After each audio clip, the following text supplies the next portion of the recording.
On the way back from Lewis's funeral, my mom told me to start packing.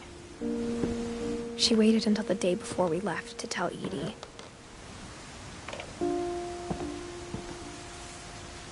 I'm not sure if she wanted to make it easier or harder.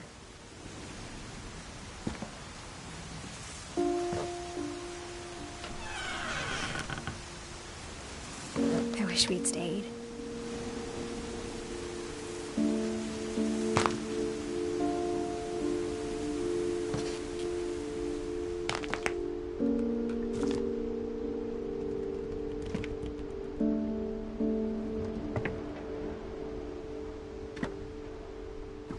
But I understand why we left.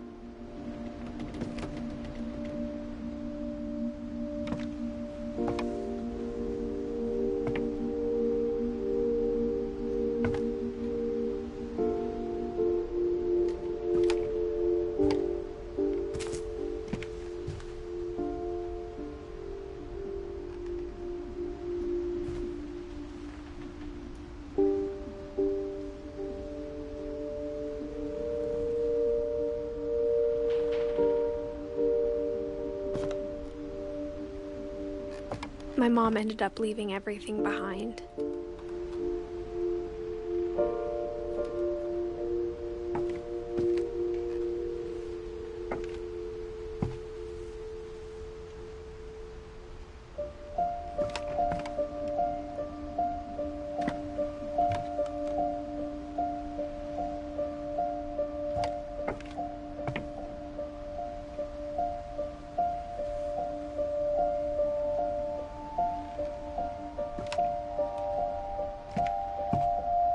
What happened that night had been coming for a long time. Maybe it should have come sooner.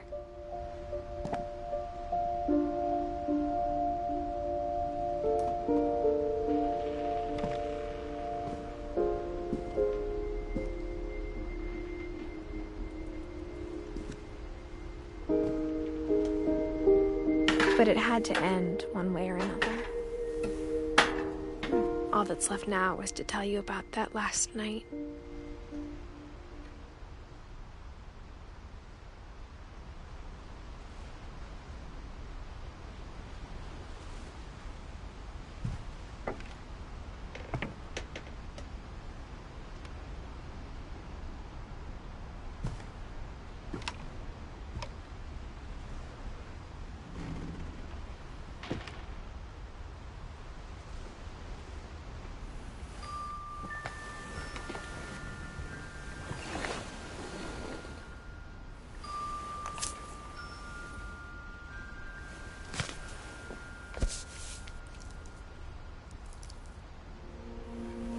That whole last day, Edie just watched us pack and didn't say a word.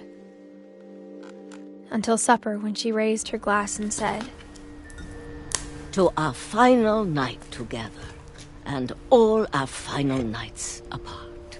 Grandma, you know what I said about alcohol. Some of your medications are very Edith, specific. I left a present for you in the hallway. Why don't you go open it? The grown-ups have to argue now. I'm sorry, you're right. We're all leaving tomorrow. Let's just enjoy our last... I'm not leaving. Edith, you're excused.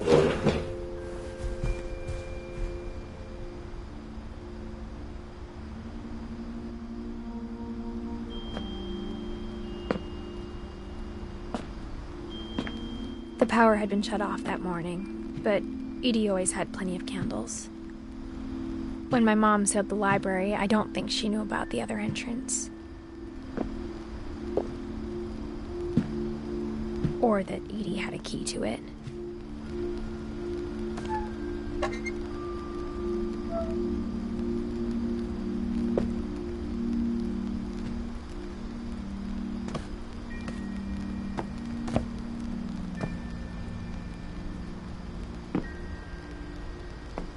That thing you're afraid of isn't going to end when you leave the house.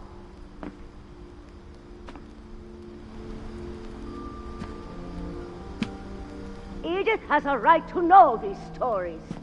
My children are dead because of your stories. I think it's best if Edith and I leave tonight.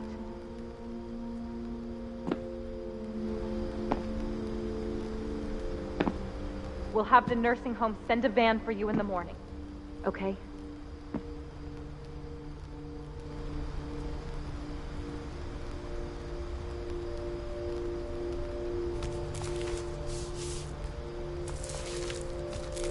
Dear Edith, there's so many stories I wish I could tell you, but there's only time for one. This is about what happened on the night you were born. That night, the tide went way, way out. It was the first and last time I ever saw the old house aground. There'd been an earthquake out in the middle of the ocean. They called it the lowest tide in 1,000 years. God, it smelled awful. You know, I've seen that house every day of my life.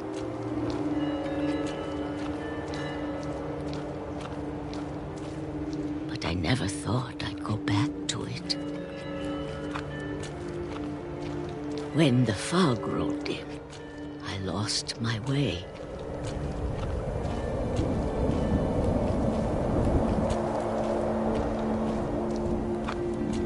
I got turned around.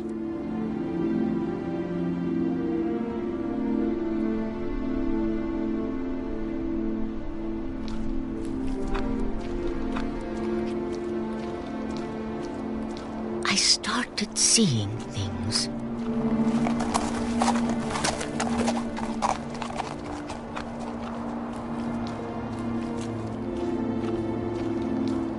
Things I'd forgotten had ever existed.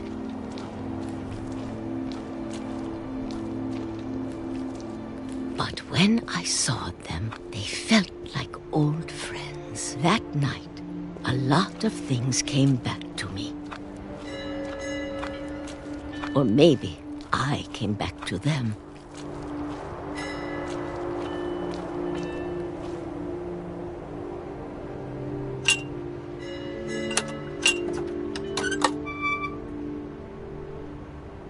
Things I can't explain, but that I need you to try and... Edith, what are you doing in here? It's mine. Edith! Mom, you're gonna rip it! Let go! I kicked and screamed, but Mom dragged me to the car. I never saw Great-Grandma Edie again. The next morning, the van came to pick her up, but she was already gone. After that, we moved around a lot.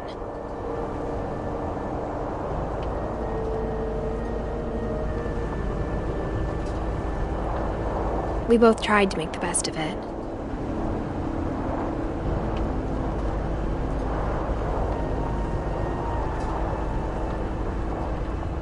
A few years went by.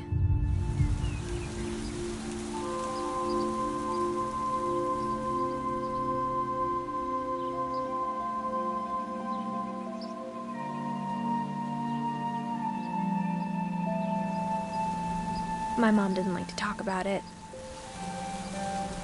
but she started getting sick a lot. The rest happened pretty quickly.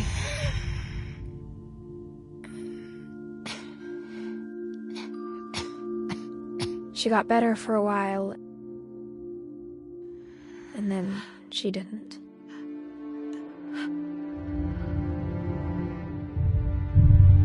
And then I was alone. The last Finch left alive.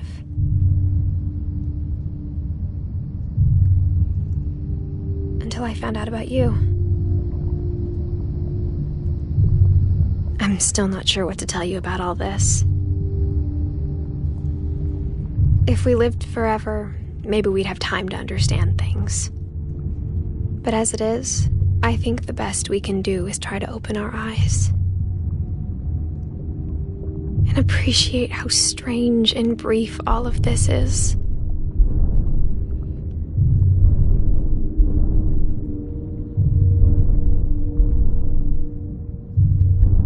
This journal was supposed to be for you.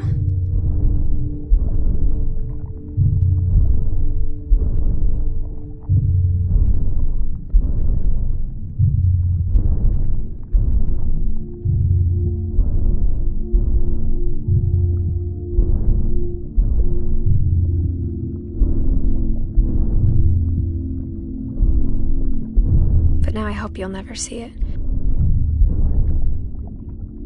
I just want to meet you and tell you all these stories myself. But I guess if you're reading this now, things didn't work out that way.